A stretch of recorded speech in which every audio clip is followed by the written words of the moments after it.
2 years ago, I was disinvited from my mother's birthday celebration because I didn't fit next to my sister's boyfriend.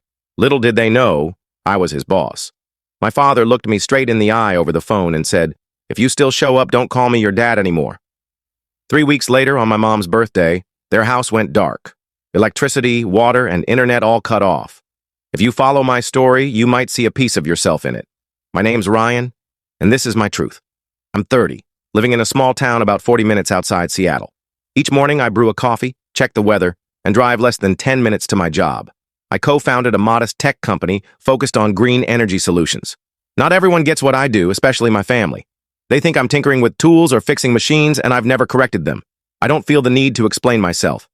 When people ask about my family, my parents, or my sister Jessica, I give a faint smile and say, "It's been a while since we spoke." That's it. I'm not hiding anything. I just don't see the point in revisiting the past. For over 2 years, I haven't reached out to them. No calls, no texts, no holiday visits, no birthday wishes, nothing. It's like the thread tying us together snapped, and no one bothered to mend it. I used to believe family was everything.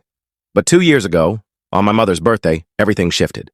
3 weeks before that day, I'd arranged time off work and booked a trip home. The plan was straightforward: arrive early, stay a few days, and help with the party like I always did. Nothing fancy. I just wanted to let them know. I called my mom, but my dad picked up after 2 rings. "I'll be home a couple of days early," I said casually. "Let me know if you need me to grab anything or help out." His response was vague at first, then he paused. When he spoke again, his voice carried a weight I wasn't used to, like he was dodging something. "Ryan, maybe it's better if you don't come this year." I thought he was just worried about my schedule. "It's fine, Dad," I said, holding my coffee mug, still warm. "I've got it all worked out. No hassle." There was a longer pause this time. Then he spoke, his tone sharp and cold. "Jessica's bringing her boyfriend this year. He's a big deal. A manager, carries himself well. Your job? It's not something we can easily talk about. It's better if you stay away." A rush of heat climbed from my neck to my face. My pulse raced, and I gripped the mug tighter. "What did you just say?" I asked, my voice no longer steady. "Are you serious right now?" He didn't backtrack or soften his words. Instead, he said, cold and direct, "Your presence would just make the family look bad. If you still come, don't call me your dad." Then he hung up, no hesitation. I set the phone down. My hand trembled, slick with sweat. The room was silent. No TV, no footsteps, just me standing there, staring into nothing, his words looping in my head like a stuck record. "Your presence would just make the family look bad. Don't call me your dad." For a moment, I wondered if I'd misheard, but no. Every word was deliberate, sharp as a blade, no mistake, no room for hope. I clenched my jaw, my throat tightening like something was stuck there. Memories flooded in. For over 2 years, I'd quietly covered their bills: electricity, water, internet, without a word. No one ever acknowledged it, and now they called me the family's embarrassment. I grabbed my phone, hands still shaky, but my mind starting to clear. I opened my banking app and scrolled through my transaction history, needing to see the numbers. Electricity, water, internet, every month, like clockwork, deducted from my account. For 2 years, about $400 a month, never missed. I scrolled to the total, $9,927.43. I stared at it, not shocked, but something in my chest settled. Not sadness, not even anger, just a hollow space. Almost $10,000, and they called me the family's embarrassment. Looking at that long list of payments, a quiet question surfaced, one my family had never asked in 30 years. Has Jessica ever done as much for them as I have? It wasn't jealousy or a need for praise. It was just that if I was the family's shame, who were they measuring me against? I'd paid nearly $10,000 for their living expenses, silently asking for nothing, never mentioning it. What about her? Had she ever sacrificed or stepped up? Or did she just show up, look perfect, and charm everyone with her successful boyfriend? I wasn't keeping score. I was just realizing fairness was never part of this family. I'd always been pushed to the sidelines. In family photos, I was often half hidden behind someone or caught at the edge, never quite looking at the camera. No one told me to step aside, but I always did. Jessica was the star of every family moment. Birthdays, graduations, even her breakups. Everyone rallied around her, comforting or celebrating. I can't remember the last time anyone asked if I was okay. Jessica's 2 years older, but the gap was never about age. She was the golden child, the one our parents bragged about to relatives. Me? If I came up at all, it was a passing mention. Ryan? Oh, he's doing all right. Works in tech, I think. I thought if I worked hard, stayed quiet, and handled things, they'd see me. But they didn't. When you're used to being invisible, no one notices when you're gone. I started covering their utilities, electricity, water, internet, 2 years ago. It began with a call from my mom. She talked about rising costs, how their retirement funds weren't enough, how the bills had spiked.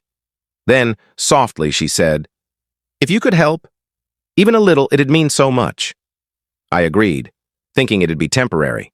But months turned into years. No one mentioned stopping, and there was no plan B.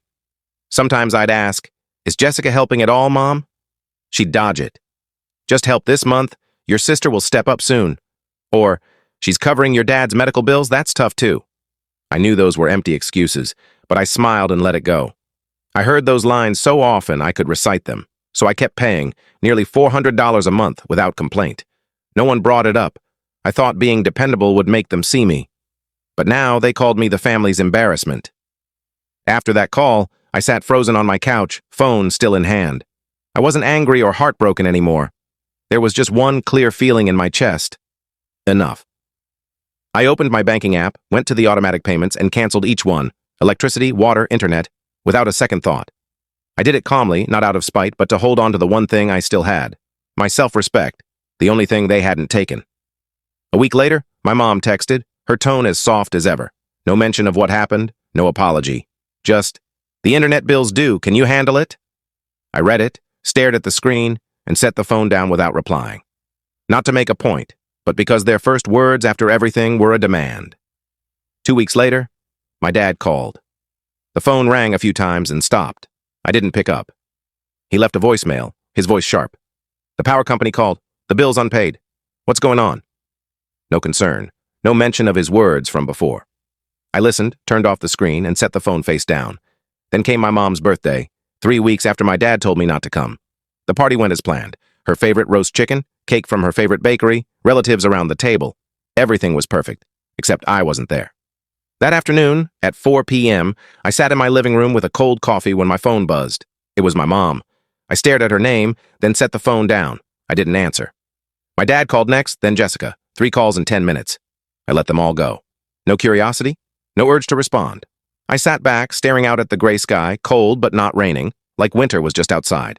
Messages started coming 10 minutes later. My mom. "Ryan, the power's out. The house is dark. Please pay the bill." I read it silently. No anger, just a quiet emptiness, the kind you feel when you've carried a family alone for years. My dad. "No water. Can't cook. Fix it now." Then Jessica. "Internet's down. Guests are here. Fix this, please." I glanced at the clock. 5:12 p.m. I'd canceled those payments 3 weeks ago, right after my dad's words. Now during the birthday, they barred me from everything shut off. Power, water, internet, right when they needed it most. I didn't reply or call. I didn't feel the need to explain. I just sat there, turning the cold coffee cup in my hands, staring out the window, seeing beyond the glass. They weren't calling because they missed me. They were calling because no one else would carry their burden. By 6 p.m., my phone buzzed again, this time from relatives who only show up for holidays but judge freely. Messages poured in. Some called me selfish. One said, "You humiliated your mom in front of everyone." Another, softer but just as cutting. "Your sister was right. People like you don't belong on a happy day." I read each one without responding. Not because I agreed, but because I was done explaining myself to people who always sided with the loudest voice. I was about to set the phone down when it lit up again. Aunt Lauren, the only relative I still trusted, was calling on an old video app we both used because we cared enough to see each other's faces when it mattered. I answered on the second ring. Her face appeared, lit by the warm glow of the kitchen I knew so well, every creak, every squeaky cabinet. But tonight it felt different. There were clinks of forks, nervous laughter, and scattered chatter in the background. She looked at me, her eyes kind but heavy. "You're not paying, are you, Ryan?" Her voice was gentle, probing. I met her gaze and spoke slowly, like I was pulling up something long buried. "Auntie, it was Dad. He told me not to come. Said if I did, I shouldn't call him my dad anymore." I swallowed hard. She went quiet, her eyes shifting like she was scanning the room behind her. Then the call erupted into chaos. My mom's voice cut through. "Tell him I'm ashamed of him. Today, of all days, how could he do this?" My dad, loud and sharp. "It's just a few bills. What kind of man gets petty over money?" My uncle, I think. "Poor Jessica, stuck with a brother like that." Footsteps neared the camera. Jessica appeared behind Aunt Lauren, arms crossed, face tight with irritation. "He actually answered? Mom's been crying all day. Does he even care? No shame at all." I said nothing, just watched, silent, like it was the only shield I had left. I was about to end the call when another face appeared on the screen's edge. A young man, neat hair, dark suit. He looked at me, confused, then gave a hesitant smile. "Hey, boss," he said, his voice rough, like he wasn't sure the words fit. I froze, gripping the phone tighter. My eyes locked on the screen. I hadn't expected this. Not here, not tonight, when I was deemed too shameful to attend. I stared a moment longer, and it clicked. His face, his voice, I knew him. He was a new hire from our southern branch. We'd emailed a few times and he'd sent me reports, but I had no idea he was Jessica's boyfriend, the one they were all trying to impress. The room behind Aunt Lauren seemed to hold its breath. She glanced back, and the kitchen buzzed with confusion. Someone whispered, "Wait, what did he call Ryan?" Another voice, "Boss? Is Ryan his boss?" The murmurs grew, overlapping, uneasy. I stayed silent. No nod, no denial. Just watching. The young man straightened, looked past the camera, and said clearly, "For those who don't know, I work at Pacific TerraTech." Ryan's one of the co-founders. His words were sharp, loud enough to cut through the clatter, and the room fell silent. Not awkward, just stunned. I pressed my lips together and gave a small nod. He looked back at the screen, eyes wide, and I said, calm and even, "Hope your big introduction goes well." Then I hung up. That night, I slept deeply. No tossing, no waking with old questions looping in my mind. For the first time in years, I felt light. Not from revenge, but because they finally saw me. The next morning, before the sun fully hit my curtains, I checked my emails. Meeting reminders, some accounting notes, and then a name I didn't expect. Hudson Kane. I opened it. The first line hit me. "I'm sorry, I didn't know you were Jessica's brother. I've always respected you at the company."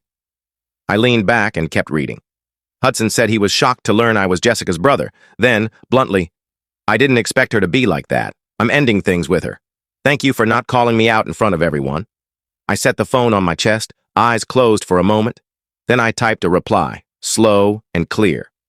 "Hudson, that's your call. I don't expect anyone to make choices to please me. Think it through carefully. And for the record, I keep family out of work." I hit send. No lingering feelings, no second thoughts. That was enough. Around 10 a.m., during a meeting with department heads, my phone buzzed. Jessica's name. I stared for a moment, then declined. Not out of anger, but because I was done with apologies that only came when everything fell apart. 5 minutes later, a text. "I'm sorry. I didn't think Hudson would change like that. You're his boss. If you talk to him, he'll listen. Please ask him to come back." I walked to the hallway window, leaning against it. I read her text again, then typed, "Hudson didn't leave because of me.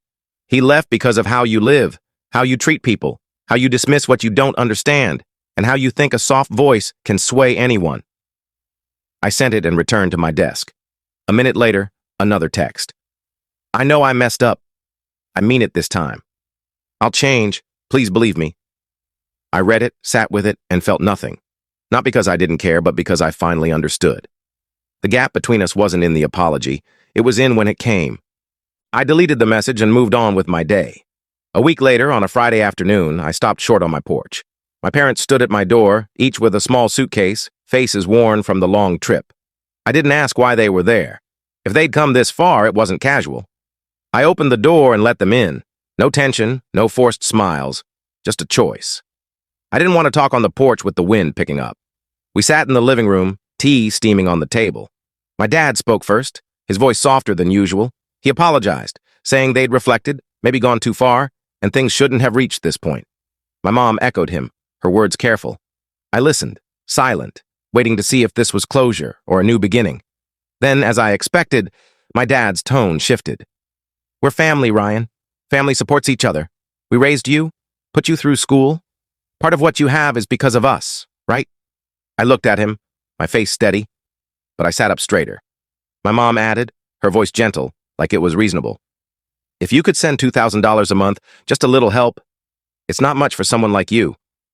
I stared at the two people in my living room, the same ones who'd once excluded me because I was an embarrassment.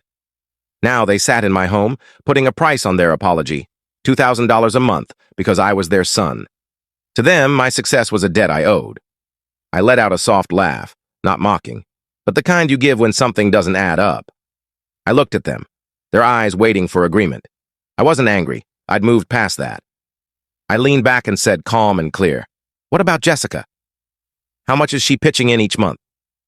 The room stilled. My dad glanced at my mom. She answered, her voice faltering, "Your sister's job is shaky, and the breakup with Hudson's been hard on her." I nodded, unsurprised. The same excuses wrapped in soft words, but just deflections. I met their eyes and said, "If Jessica agrees to send $2,000 a month, I'll match it, no more, no less." They stared, trying to gauge if I was serious. I continued, "Or, if you want me to cover it all, I'll need a legal contract stating that after you're gone, the house is mine, fully." Silence fell, heavy and thick. My dad stood abruptly, slamming his hand on the table, knocking over a teacup, the liquid spilling. His voice boomed, "You're putting conditions on your parents? We raised you for over 20 years and now you're haggling like this? What kind of life is this?" His shout could have reached the neighbors. I didn't flinch. I sat still, hands on the armrests, looking at him, not cold, but no longer soft. I waited until he finished, then stood slowly. My voice was low, steady. "I think you both should leave my house." It wasn't a threat or anger. It was a request from someone who'd reached the end of what respect could bear. No one spoke. Just the sound of suitcases dragging across the floor and the door clicking shut, quieter than the weight they left behind. It's been 2 years since I saw them in my home. I didn't block their numbers or change my email. I just stopped reaching out and waited to see if they'd still call me family without the shadow of obligation. In 2 years, no call, no text, no "how are you?" no birthday wishes, nothing. I used to think they'd change.